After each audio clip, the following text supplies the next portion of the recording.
kami dari kelompok 5 manajemen transportasi logistik di sini. Sebelum masuk ke materi, mungkin kita harus memperkenalkan diri terlebih dahulu. Perkenalkan, nama saya Yuna Ledika Mustika dengan NIM akhir 063. Perkenalkan, nama saya Umi Nur Fadila dengan NIM akhir 074. Perkenalkan, nama saya Dinda Kenyuri dengan NIM akhir 083. Perkenalkan, nama saya Rika Saputri dengan NIM akhir 09. Perkenalkan, nama saya Sini Valentina dengan NIM 104. Jadi saya di sini mau menjelaskan tentang Sustainable Freight Plan PT Sementonasa. Sebelum itu saya akan menjelaskan mengenai profil perusahaannya. Sementonasa merupakan anak perusahaan dari Semen Indonesia yang dulunya merupakan PT Semen Gresik. Jadi Sementonasa ini berlokasi di Kabupaten Pangkep, Sulawesi Selatan. Dan Sementonasa ini memiliki 4 pabrik dan 11 packing plant, salah satunya berada di Bitung, Sulawesi Utara. Selain itu, PT Sementonasa juga memiliki pelabuhan khusus bernama Pelabuhan Biringkasi yang jaraknya 15 km dari perusahaan PT Sementonasa. Dan PT Sementonasa juga memiliki PT Pelayaran Tonasa Lines yang menjadi pengangkut semen curah untuk Sementonasa itu sendiri. Selanjutnya, saya akan menjelaskan mengenai rute perjalanan Sementonasa hingga ke Pulau Miangas. Jadi kita mulai dari pabrik Sementonasa yang berada di Sulawesi Selatan.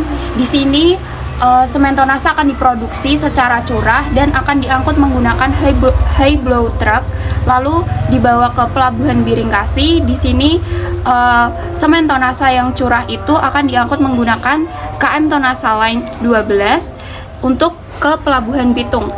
Sesampainya di Pelabuhan Bitung, Sementonasa yang curah itu akan diangkut kembali menggunakan high blow truck untuk dibawa ke packing plant yang berada di Bitung. Selanjutnya, Sementonasa yang sudah di packing akan diangkut menggunakan flatbed truck untuk ke Pelabuhan Bitung. Setelah sampainya di Pelabuhan Bitung, Sementonasa yang sudah di packing akan dikirim kembali menggunakan Tonasa Lines 12. Setelah itu akan dikirim ke Pelabuhan Miangas. Sesampainya di Pelabuhan Miangas, untuk ke warehousing menggunakan flatbed truck, lalu untuk ke konsumen menggunakan pick up truck. Selanjutnya saya akan menjelaskan berat muatan, estimasi waktu, jadwal pengiriman, dan biaya pengiriman. Untuk berat muatan yang akan kita kirim dari Pelabuhan Biringkasi ke Bitung itu sebanyak 2.450 ton, dan dari Pelabuhan Bitung ke Miangasnya itu sebanyak 1.450 ton. Karena untuk Biringkasi ke Bitung itu kita membawa banyak ton, karena bakalan di Pelabuhan Bitung itu akan disebar-sebarkan ke daerah-daerah terdekat Pulau Bitung. Nah, sedangkan untuk Miangasnya itu kita cuman 1.450 ton ngirimnya, karena emang di Miangas pulaunya itu sangat kecil. Nah, untuk estimasi waktu sendiri dari Pelabuhan Biringkasi ke Bitung itu memerlukan waktu laut sebanyak 4 hari. Untuk Pelabuhan Bitung ke Miangasnya itu 1 hari. Nah, untuk estimasi waktu yang ada di sini itu belum sama yang bongkar muat, terus buat menyortir itu juga belum. Jadwal pengiriman kita melakukan dari tanggal 10 bulan 12 tahun 2023 jam 9.33 WIB, dan nyampainya itu tanggal 14 bulan 12 jam 23.06 WIB. Sedangkan untuk Pelabuhan Bitung ke Miangas itu dari tanggal 20 bulan 12 jam 1.28 WIB hingga tanggal 21 bulan 12 tahun 2023 jam 2.47 WIB. Untuk biaya pengiriman kita sendiri itu kita memperkirakan sebanyak 763 miliar itu dari Pelabuhan Biringkasi ke Bitung. Sedangkan untuk Bitung ke Miangas itu sebesar 451 miliar.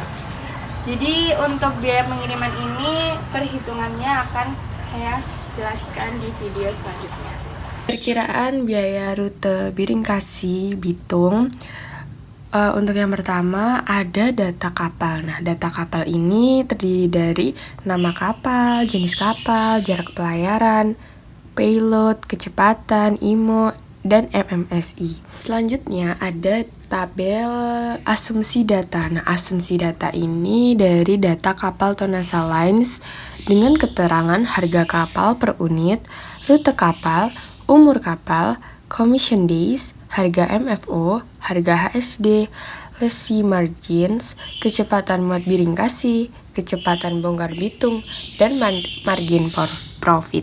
Berikutnya ada tabel sea time. Ini adalah tabel waktu melaut. Jadi dari Biringkasi ke Bitung itu ada 110 jam, dan sedangkan Bitung ke Biringkasi juga 110 jam. Dan untuk total sea time-nya ada 220 jam atau sama dengan 9 hari. Dan untuk penghitungan port time Biringkasi itu ada kecepatan muatnya 312,5 ton per jam dan dengan waktu muat 12,5 jam. Nah, untuk di port time Bitung kecepatan bongkarnya ada 235,4 ton per jam dengan waktu bongkar 48 jam. Dan untuk total port time dari Biringkasi dan Bitung ada 60,5 jam atau setara dengan 2,5 hari. Sedangkan untuk RTD-nya itu ada 11,5 hari dengan frekuensi pengiriman 1 kali per bulan dan kargo yang terangkut ada 2.450 ton per bulan. Selanjutnya ada tabel capital cost. Capital cost itu biaya modal dari yang dikeluarkan itu sebesar Rp689.681.592 per bulan. Dengan fuel oil consumption itu untuk konsumsi ME Biringkasi ke Miangas itu harga per liternya ada 9.800 per liter dengan yang dibutuhkan itu sebanyak 96.088 liter per bulan. Dengan hasil dengan total Rp941.662.400 per bulan itu untuk konsumsi ME. Sedangkan untuk konsumsi AE-nya harga per liter itu ada 11.500 per liter dan yang dibutuhkan kapal tersebut sebanyak 14.622 liter per bulan dengan total 168.153.000 per bulan. Nah, total biaya bahan bakar yang dibutuhkan kapal ini sebanyak 1.109.815.400 rupiah per bulan. Selanjutnya ada data tabel operating cost. Nah, operating cost ini terdiri dari yang pertama ada kru. Kru itu gaji kru kapal. Gaji kru kapal itu total di kapal ada 15 orang per bulan dan itu per orangnya mendapat 15 juta per bulan dengan total seluruh kru kapal itu sebanyak 225 juta per bulan. Sedangkan untuk LO-nya sendiri, oilnya sendiri per bulan itu membutuhkan 1089 liter dengan harga 35.000 per liternya. Nah, untuk total oilnya sendiri itu sebanyak 38.115.000 per bulan. Dan untuk persediaan dan perbekalan krunya itu ada uang saku kru 15 orang per orangnya 2.800.000 per bulan dengan total 42 juta per bulan itu untuk uang saku kru seluruhnya. Dan untuk kebutuhan air tawar sebanyak 4.200 ton per bulan dengan harga 75.000 per ton dengan total seluruhnya sebanyak 315 juta per bulan. Air tawar ini digunakan untuk kayak sanitasi, kebutuhan masak, atau kebutuhan kebersihan lainnya di dalam kapal. Nah, total biaya persediaan dan perbekalannya sendiri sebesar 357 juta per bulan. Untuk harga perawatan, perbaikan, dan lain-lain itu dihitung dari perawatan kapal diambil dari 2% harga kapal. Nah, 1 unit harga kapal tadi sebesar 39.200 juta. Nah, itu 2%-nya yaitu adalah 784 juta itu per tahun. Sedangkan untuk per bulannya itu ada 65.333.333 rupiah per bulan. Jadi untuk total biaya perawatannya itu sebesar 65 juta itu per bulan. Nah, sedangkan untuk biaya asuransinya, biaya asuransi itu diambil dari 1% dari harga kapal.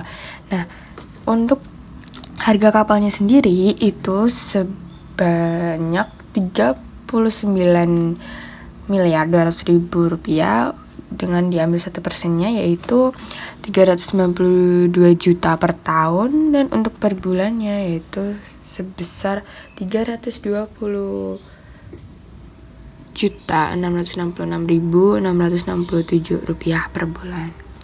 Nah, untuk total operating cost-nya itu sebesar 718.115.000 per bulan.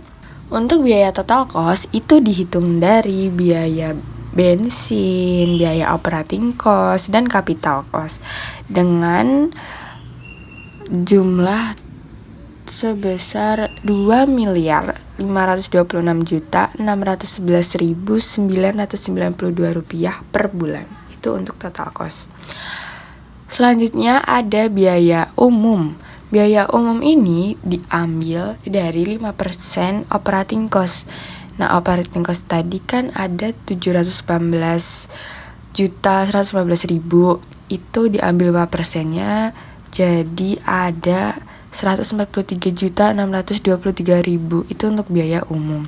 Selanjutnya ada penghitungan RFR dan freight. RFR atau unit cost ini diambil dari total cost dibagi kargo terangkut.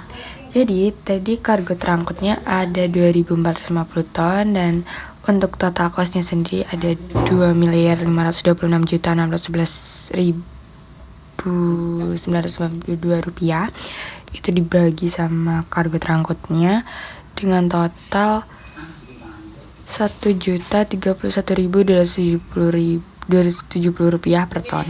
Untuk freightnya sendiri itu diambil dari 20% profit margin sebesar 1.237.524 rupiah per ton. Dengan untuk biaya ongkir laut Biringkasi dan Bitung itu dihitung dari harga per unit itu per 1.000 kilo, dengan unit per kilonya itu jumlahnya $20, jadi sebesar 311.460 rupiah per 1.000 tonnya.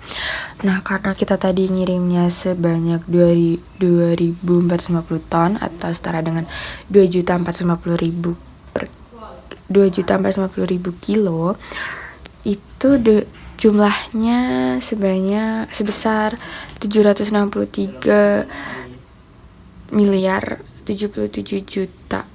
Selanjutnya adalah perkiraan biaya rute Bitung ke Miangas. Untuk data kapal dan asumsi data kapal itu sama seperti rute Biringkasi ke Bitung.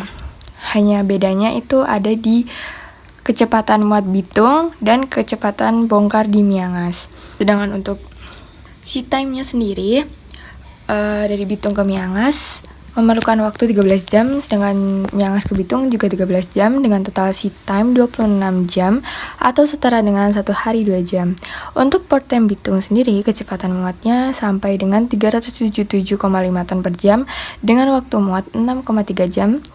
Dan untuk port time di Miangas, kecepatan bongkarnya sampai 133,3 ton per jam dengan waktu bongkar 2,2 jam. Jadi total port time-nya ada 8,5 jam. Untuk RTD-nya sendiri memerlukan waktu 1 hari 10,5 jam, lebih 10,5 jam. Dan untuk frekuensi pengirimannya itu 1 kali per bulan dengan kargo terangkut 1.400 1.450 ton per bulan. Selanjutnya tabel capital cost yaitu 658.681.592 per bulan. Itu untuk modal yang dikeluarkan, dan untuk konsumsi ME Bitung Kemiangas itu harga per liternya 9.800 dengan yang dibutuhkan itu 71.368 liter per bulan dengan total 699.406.400 rupiah per bulan. Dan untuk konsumsi AS-nya sendiri memerlukan 11.722 liter per bulan dengan harga 11.500 per liter, dan total konsumsi AE-nya sendiri sebesar 134.803.000 per bulan. Jadi total biaya bahan bakarnya sendiri sebesar 834.209.400 rupiah per bulan. Selanjutnya tabel operating cost.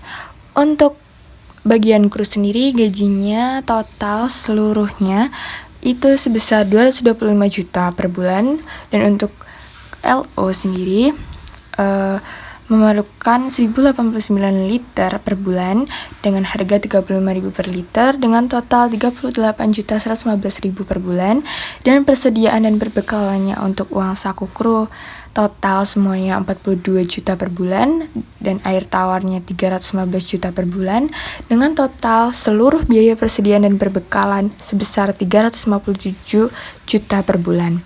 Dan untuk perawatan, perbaikan dan lain-lain itu perawatan kapal 2% dari harga kapal yang ditemukan sebesar 780 juta per tahun dengan biaya per bulan sebesar 65.333.333 rupiah per bulan.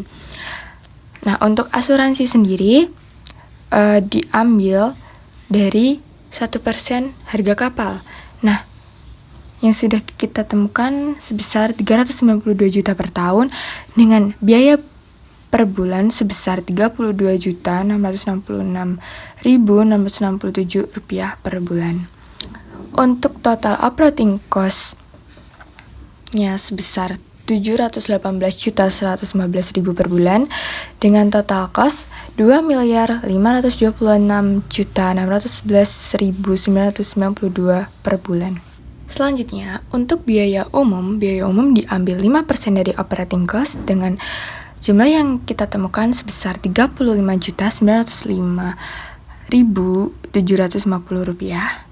Dengan RFR dan freight-nya sendiri, untuk RFR atau unit cost-nya sebesar 1.552.418 per ton, dengan freight harga sebesar 1.862.902 per ton, dan untuk biaya ongkir laut Bitung Kemiangas itu dikenakan $20 per 1.000 kilo atau 1 ton, atau dalam rupiahnya 311.460 rupiah per 1.000 ton, dengan jumlah unit sebesar 1.450.000 kilogram atau setara dengan 1.450 ton, dengan total jumlah biaya ongkirnya 451.617 juta rupiah. Pada pengiriman lokal ini, kami menerapkan Sustainable Freight Plane Transportation, yaitu khususnya pada rute pabrik semen Tonasa yang berlokasi di Pangkep, Sulawesi Selatan, ke packing plant Bitung yang berada di Sulawesi Utara. Kami lebih memilih moda transportasi laut bila dibandingkan dengan moda transportasi darat karena menurut kami itu lebih efektif, karena selain biayanya yang lebih murah, daya angkutnya pun juga lebih besar untuk pengiriman jarak yang lumayan jauh walaupun masih dalam lingkup satu pulau. Selain itu, kami juga memikirkan dampak bagi lingkungan, karena menurut kami apabila pengiriman semen Tonasa yang curang itu menggunakan transportasi truk, akan berapa banyak armada truk yang akan digunakan, karena dalam satu kali pengiriman truk akan menghasilkan gas-gas seperti gas karbon dioksida, monoksida, dan di mana gas-gas tersebut akan berdampak pada lingkungan karena sifatnya mengikat hemoglobin pada sel darah merah yang bertugas untuk mengangkut oksigen dalam darah. Tak hanya itu, perusahaan Sementonasa juga menerapkan green inventory pada perusahaan mereka dengan memikirkan produk-produk yang mereka hasilkan itu bisa ramah lingkungan.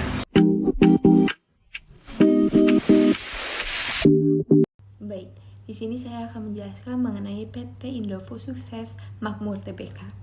PT Indofood Sukses Makmur Tbk adalah perusahaan mie instan dan makanan olahan termuka di Indonesia yang menjadi salah satu cabang perusahaan yang memiliki Salim Group, yang awalnya adalah perusahaan yang bergerak di bidang pengolahan makanan dan minuman yang didirikan pada tahun 1971. PT Indofood Sukses Makmur Tbk ini terus mengalami kemajuan. Hal ini dibuktikan dengan adanya persebaran distribusi produk yang dipasarkan. Saat ini memiliki 36 pabrik, lebih dari 10 merek, dengan 150 rasa dan tipe distribusi yang melayani hampir 150 outlet. Akhir tahun 1980, PT Indofood Sukses Makmur Tbk ini mulai bergerak di pasar internasional dengan mengekspor mie instan ke beberapa negara seperti Arab Saudi, Hong Kong, Taiwan, Cina, Belanda, Inggris, Jerman, Australia, Irak, Yordania, Amerika Serikat, Selandia, dan negara-negara lainnya yang berada di Eropa, Afrika, dan Timur Tengah. Oke, selanjutnya itu ada mode transportasi yang digunakan oleh PT Indofood Sukses Makmur Tbk. Yang pertama itu ada mode transportasi darat, yaitu pendistribusian barang ke konsumen lokal menggunakan mode transportasi darat yang berupa truk bekerja sama dengan transporter untuk mendistribusikan barang ke konsumen dengan kapasitas 150 zak hingga 200 zak untuk kebutuhan UKM. PT Indofood Sukses Makmur Tbk ini menyediakan mode transportasi secara curah dengan menggunakan box truck hanya untuk kebutuhan industri besar yang memiliki surat tepung terigu seperti perusahaan mie, biskuit, dan roti dengan kapasitas yang berbeda-beda, yaitu 25 ton, 20 ton, dan 18 ton. Mode transportasi bulk truck ini adapun transport yang bekerja sama dengan perusahaan untuk menyewa transportasi truk, diantaranya adalah Indoren, Widya Transcargo, Sieno, PD Sejati, Yasa Trans, Samudra, Swabuana, Prada Logistik, dan Pasca Budi Logistindo. Lalu yang kedua itu ada mode transportasi laut. Mode transportasi laut digunakan perusahaan untuk mengangkut produk mie Indomie ke luar negeri. Mode transportasi laut yang digunakan adalah kapal laut dengan kapasitas 30.000 MT yang menggunakan 5 palka dan 7 palka. PT Indofood Sukses Makmur Tbk memiliki kapal laut milik sendiri sebanyak 11 kapal. Mode transportasi kapal laut ini terdaftar nama-nama kapal laut milik PT Indofood Sukses Makmur Tbk, diantaranya yaitu Diamond Indah, Ruby Indah, Boga Indah, Sari Indah, Emerald, Ocean Phoenix, Ocean Glory, Ocean Hiryu, Ocean Sukses, dan Ocean Makmur. Pendistribusian barang juga dilakukan menggunakan mode transportasi laut untuk konsumen luar negeri dan pengiriman ke depo luar pulau.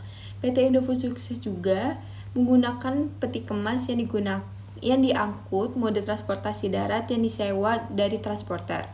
Perusahaan menggunakan peti kemas dengan ukuran 40 feet dengan sistem full container load, di mana memang memungkinkan harga atau biaya menjadi lebih mahal. Namun dengan menggunakan sistem ini, barang yang nantinya diekspor tidak akan bercampur dengan barang-barang dari eksportir lain. Pada PT Indomie sendiri terdiri dari beberapa produk kemasan dan makanan dan juga minuman, di mana seperti Indomie instan, kemudian ada tepung terigu Bogasari, keripik Citato Light, dan sebagainya. Namun dalam Indomie sendiri terdiri dari bahan tepung terigu, air, risa, dan juga minyak, yang dimana melalui proses mixing, freezing, slitting, steaming, cutting, frying, dan juga cooling. Kemudian setelah tahap percampuran dan juga pengolahan bahan baku, selanjutnya ada proses pengemasan sesuai jenis kemasan. Pada Indomie sendiri menggunakan jenis plastik Indomie. Nah, selanjutnya proses pengawetan dan juga pengepakan, di mana produk yang telah dikemas kemudian akan diawetkan dan juga di packing ke dalam kotak karton dan kemasan lainnya yang nantinya akan didistribusikan baik lokal ataupun ekspor. Selanjutnya, setelah proses produksi selesai, tahap berikutnya proses pengiriman ke luar negeri untuk diekspor ke Suriname di Amerika Selatan. Pada tahap ini, produk mie instan disimpan di warehouse perusahaan terlebih dahulu, yang kemudian diangkut pada tanggal 5 Desember 2023 dengan menggunakan truk Wingbox 40 feet yang nantinya diangkut dari Jakarta ke Tanjung Priok di Jakarta, Tanjung Priok selama kurang lebih 5 jam. Namun sebelum itu melakukan reservasi hingga 120 sebelum waktu keberangkatannya dijadwalkan. Kemudian penerimaan hingga 60 menit sebelum waktu keberangkatannya sudah dijadwalkan. Deklarasi bea cukai dalam waktu 90 menit setelah kedatangan. Kemudian diantarkan melalui jalur darat selama 10 jam menggunakan truk kontainer KLM Freight 20 feet ke pelabuhan Kangklang di Malaysia pada tanggal 6 Desember 2003 dengan menggunakan kapal Freeport. Kemudian dalam perjalanan sebelum ke pelabuhan Paramirado akan ada dua kali transshipment atau kegiatan pembinaan barang yang dilakukan secara ship to ship atau kapal ke kapal. Pertama berada di pelabuhan Algeciras, Spanyol, di mana muatan akan dibongkar di tengah laut untuk dimuat ke kapal yang lebih besar menggunakan floating train. Kisaran waktu kurang lebih perjalanan menempuh 23 hari jalur laut. Lalu setelah itu terjadi transshipment yang kedua di pelabuhan de Grandes Canes pada 29 Desember 2023 yang merupakan pelabuhan utama di Prancis. Kemudian muatan diantarkan ke kapal dan dikirim ke pelabuhan Paramirado, Amerika Selatan, menempuh jarak 20 hari pada tanggal 18 Desember. Lalu setelah itu akan diantarkan menuju jalur darat ke tujuan akhir di Suriname, Amerika Selatan. Kisaran 3 jam perjalanan untuk menuju ke Suriname. Jadi total waktu transit rute diperkirakan ada 44 sampai di Suriname. Perkiraan pada tanggal 20 Januari 2024 termasuk operasi bongkar muat di titik transitnya. Jadi di sini saya ingin menjelaskan tentang berat muatan yang diangkut dari Jakarta sampai ke Suriname, Amerika Selatan itu kira-kira sekitar 5,7 ton atau 5.700 kg. Untuk estimasi waktunya sendiri sudah dijelaskan oleh rekan saya barusan, sekitar 44 hari.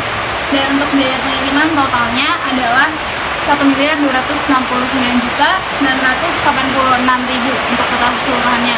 Untuk detailnya akan dijelaskan selanjutnya. Mengenai detail perkiraan biaya.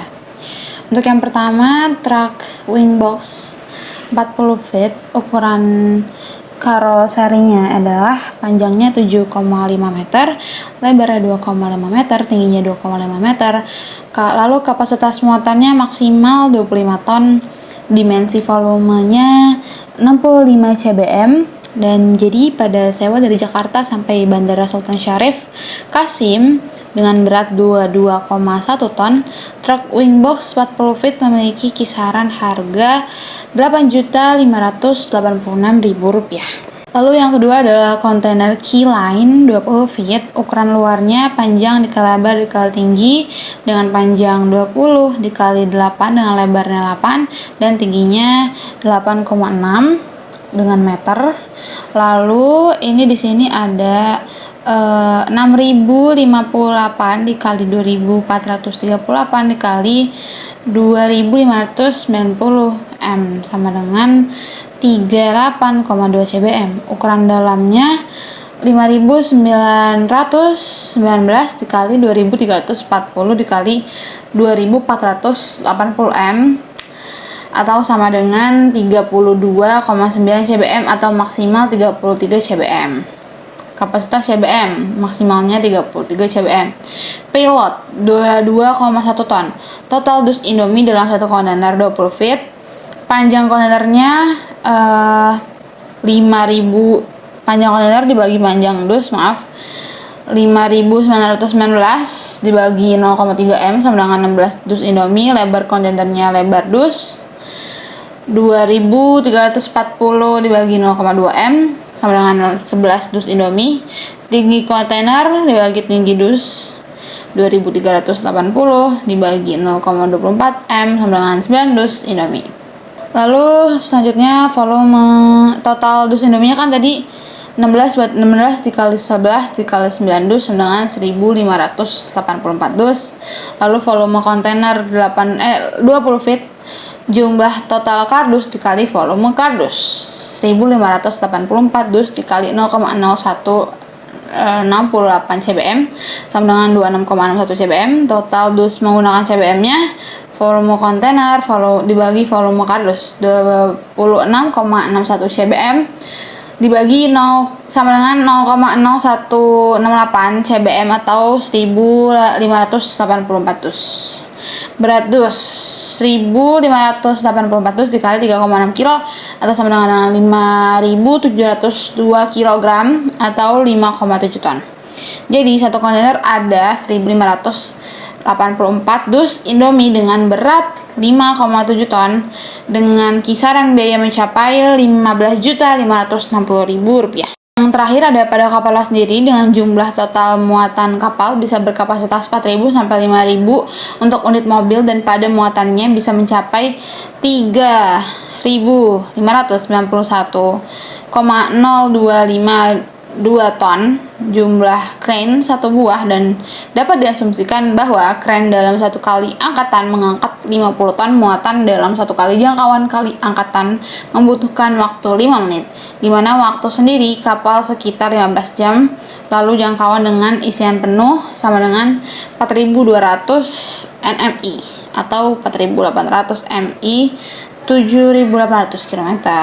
Memiliki berat minimum yakni 10 kg dan maksimum per kilo 45 kg, dan selebihnya akan dikenakan surcharge berdasarkan standar yang sudah ditetapkan oleh pihaknya sendiri. Jadi pada biaya angkut sendiri kisaran 58.000 atau 124 juta 124.584.000. Jadi total keseluruhan perkiraan biaya ekspor mencapai 1.269.986.000 rupiah. Sekian dari kelompok kami. Kurang lebih mohon maaf. Wassalamualaikum warahmatullahi wabarakatuh.